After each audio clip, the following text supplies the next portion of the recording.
Hello বন্ধুরা, কেমন আছেন? আজ আপনাদের সাথে শেয়ার করব নিরামিষ কুমড়োর চক্কা। এখানে আমি আগে থেকে কেটে রাখা কয়েক টুকরো কুমড়ো নিলাম। এরপর নুন, হলুদ ও সামান্য মরিচের গুঁড়ো দিয়ে সরিষার তেলে মৃদু আঁচে ভাজতে দিলাম।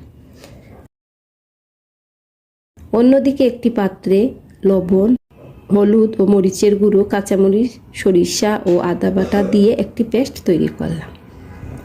অনেকেই কুমড়ো খেতে চায় না, এভাবে খেয়ে দেখতে পারেন, ভালো লাগবে।